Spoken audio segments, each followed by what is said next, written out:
Hey everyone, good afternoon and welcome back to my channel. বহুদিন পর তোমাদের সঙ্গে একটা ভিডিও শেয়ার করবো, আশা করি তোমাদের ভিডিওটা ভালো লাগবে। তো চলো আজকে একটু বেরোবো, তো ভাবলাম তোমাদেরকে সাথে নিয়ে বেরোনো যাক। তো গল্প করতে করতে আমি রেডি হয়ে পড়েছি আর এখন বেরিয়ে পড়েছি। আর ওয়েদারটা বেশ ভালো ছিল, হালকা হালকা মানে রোদ ছিল না। তো একটা দাদু আমাদেরকে এমনভাবে দেখছিল, দেন দেখতেই পাচ্ছি আমি রোডে চলে এসেছি। আর আমি ক্যামেরা অন করলে সবাই আমাদেরকে হা করে তাকিয়ে থাকে রাস্তাতে। আমি সেই জন্য ভয়েস দিতে পারি না, এক্সট্রা ভয়েস দিতে হয় আমাকে। সো ফার্স্টে আমি চলে এসেছি ব্যাংকে দেখার জন্য যে আমার ব্যাংকে কোনো টাকা পয়সা আছে নাকি। তো দেখলাম যে টাকা পয়সা নেই।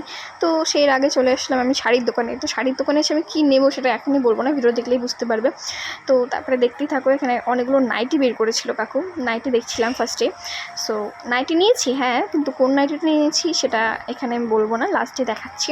আর তোমাদেরও যদি কোনটা ভালো লাগে বলো তো, এর মধ্যে কোনো নাইটি কি ভালো লাগছিলো। সো নাইটি নেওয়া হয়ে গেছে। দেন আমি চলে এসেছিলাম মোমোর দোকানে, যেটা আমার মোস্ট ফেভারিট মোমোর দোকান। আমি বিয়ের আগে এখান থেকেই মোমো খেতাম। আমার তো এই মোমোগুলো দেখলে জিভে জল চলে আসে পুরো। তোমাদের মোমো কার কার পছন্দ কমেন্ট করে জানাবে। আমার চাউমিনও ভালো লাগে, কিন্তু মোমোর থেকে বেশি না। তো আমরা দুই বোন মিলে গল্প করতে করতে এখানে মোমো খেয়ে নিলাম। দেন আমরা চলে এসেছিলাম চপের দোকানে। এখান থেকে আমরা দুটো পাওভাজি নিয়ে নিয়েছিলাম। তারপরে আমরা বাড়ি যাবো বলে রওনা দিয়েছিলাম। তো বৃষ্টি শুরু হয়ে গেছিলো, এই রাস্তার মধ্যে দাঁড়িয়ে পড়েছিলাম। দেখতে পাচ্ছ কত বৃষ্টি হচ্ছে। আমি ক্যামেরায় অতটা ক্যাপচার করতে পারিনি হয়তো, কিন্তু বৃষ্টি হচ্ছিলো বেশ ভালোই। দেন অনেকক্ষণ দাঁড়িয়েছিলাম, তারপরে একটা ফাইনালি টোটো পেয়েছিলাম। তো টোটোটা আমি একদমই বাড়ির মধ্যে নিয়ে গেছিলাম, মানে বাড়ির কাছে নিয়ে গেছিলাম। এই দেখো ফাঁকা টোটো ছিল। দেন আমি বাড়ি চলে এসেছি। তো এখানে তোমাদের সঙ্গে শেয়ার করবো যে আমি কী কী নিয়েছি।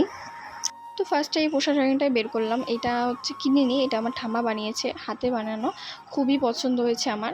আর তারপরে ব্লাউজের কিছু জিনিস নিয়েছিলাম, আমি একটা নতুন ব্লাউজ বানাবো, তো সেটার জন্য ফলস কাপড় আর ডিজাইনের জন্য কিছু নিয়েছিলাম। মানে একটা নতুন ডিজাইন বানানোর মানে ইচ্ছা আছে, ডিজাইন ব্লাউজ বানানো। তো সেই জন্য এটা নিয়ে এসেছি বাড়িতে, কেমন লাগবে জানি না। তো চলো, এটা দিয়ে আমি দেখছিলাম যে হাতে কি করে কি মাপা যায়, হাতেই দেবো ভেবেছি।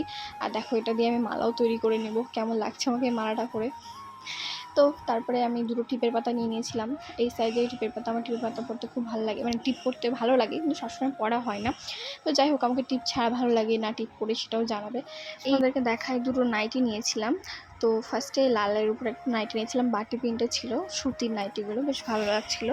আর তারপরে নিয়েছিলাম রানি কালারের। কোনটা ভালো লাগছে বেশি সেটা জানাবে অবশ্যই কমেন্ট করে। এখন নাইটিগুলো ভাঁজ করে রেখে দেবো, সেলাই করার পরে নাইটিগুলো ব্যবহার করব। তো ভিডিওটা ভালো লাগলে লাইক কমেন্ট শেয়ার, পাশে থেকো বন্ধুরা।